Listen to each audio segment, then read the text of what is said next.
everybody, USA History Guy talking about the shots that were fired at Lexington and Concord that started the American Revolution. History Guy. At the fall of 1774, British General Gage had sent troops from Boston to begin rounding up and pilfering ammunition supplies of the American patriots in Massachusetts. This did not go over well.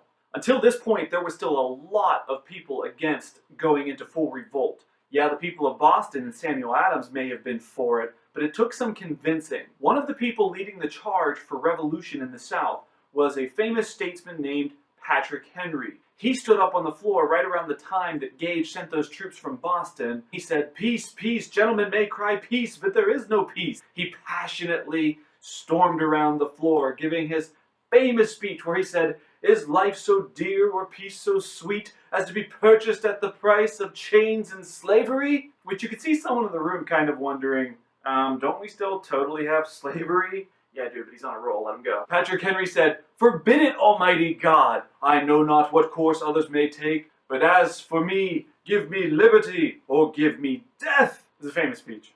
Well, it was in the spring of 1775 that Gage finally sent the troops to get the ammunition supply in Concord, Massachusetts. Dispatched to alert the countryside of what was coming were Paul Revere and William Dawes. Paul Revere gets all the famous stories in history, but he was the PR guy, so it stands to reason. They charged through for the midnight ride, alerting everyone that the British are coming, the British are coming. About 70 Minutemen rushed out, and they arrived at Lexington where they met the British troops. The Redcoats appeared on the road and said, "Lay down your arms." And they repeated the order. Colonists were brave and they refused to do so. Finally, shots were fired and 8 of those Minutemen were killed. News of this spread rapidly. There were all kinds of rumors flying that night. Nobody knew how many men had been killed. And when the Redcoats set fire to some of the munition supply up there in Concord, whatever was left of it, people saw the smoke and thought that the entire cities and towns were being burned. So there was a lot of confusion,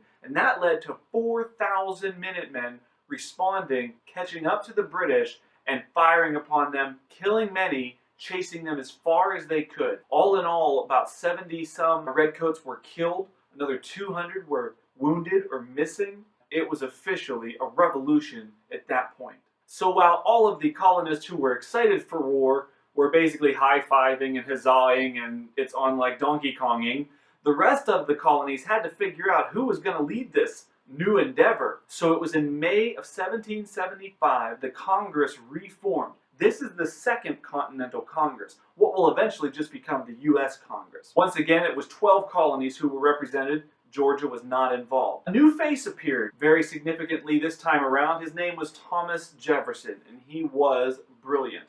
More on him when we get to the Declaration. It was also at this point that it was time to prepare for defense. There was no other way that the military effort would succeed without a Southern leader. Everybody in the room looked to George Washington. He was the obvious pick. And so it was that the Continental Army was commissioned America's first under George Washington.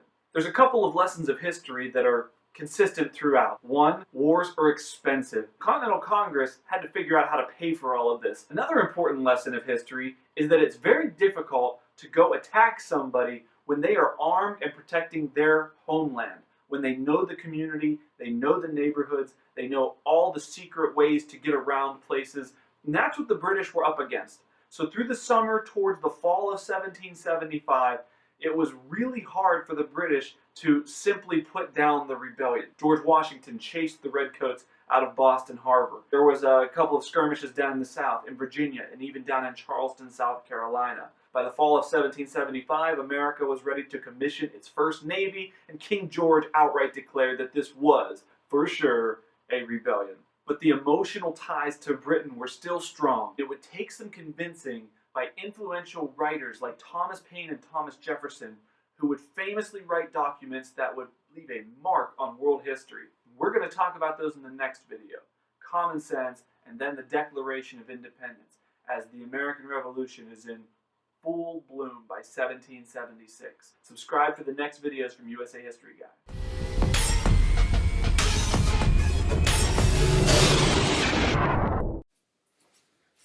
Oh, I'm sorry. I didn't see you there. I was thinking about the pyramids, just like you should be. Hey, let's say a big thank you to Clay for giving a baller lesson on some baller topics.